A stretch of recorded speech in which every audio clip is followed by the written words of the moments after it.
बघा, हा राजीनामा खूप उशिरा आला. एकतर आधीच झाला पाहिजे होता. म्हणजे काल ABP माझाच्या हाती काही फोटोज आणि स्लाईड झाल्या आणि त्याच्यानंतर ही वेळ त्यांच्यावर आली. ही अतिशय क्रूर पद्धतीत हत्या करण्यात आली. आम्ही सगळे गेलेलो त्या ठिकाणी.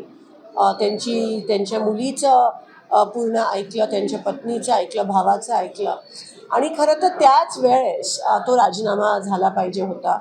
पण अतिशय निगरगट्ट अशी हे सरकार आहे आणि जे आपण बघतोय व्हिडिओ काढून कोणातरी दाखवला जातोय, तर ते नेमके कोण होते ज्यांना दाखवला गेला तो व्हिडिओ आणि कोणाच्या ऑर्डरनी ते करण्यात आलं.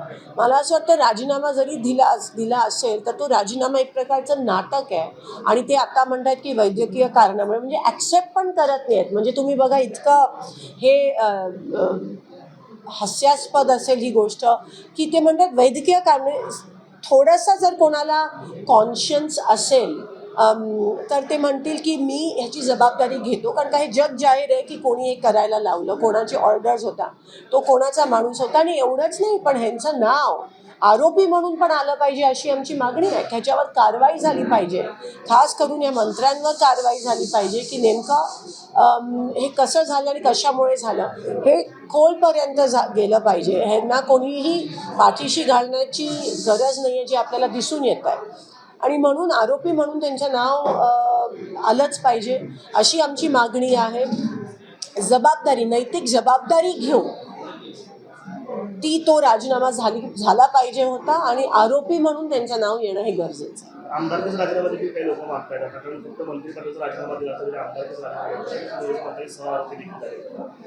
तुमची काय मत असते आमदार? नाही, नक्कीच आरोपी म्हणून त्यांचं नाव आलं पाहिजे. आमदारकी म्हणजे लोकांसमोर येण्याचा पण आता ह्यांचा चेहरा राहिला नाही आहे.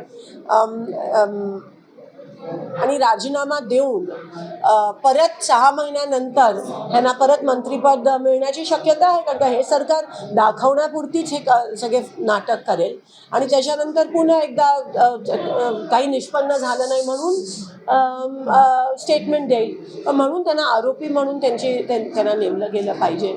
आणि स्वारगेटचा विषय असेल, हा विषय असेल, मस्साजोगचा विषय असेल, सगळीकडे आपल्याला हे होताना दिसत आहे. काय चाललंय महाराष्ट्रात, म्हणजे कायदा सुव्यवस्था राहिलाच नाही आहे. हे फक्त सत्तेसाठी हे हपापले. आणि जेव्हा महाराष्ट्राचा विषय येतो, महाराष्ट्राच्या प्रत्येक व्यक्तीच्या सुरक्षेचा विषय येतो, तेव्हा सगळे हात वर करत असतील तर महाराष्ट्र नेमकं कुठे जातो?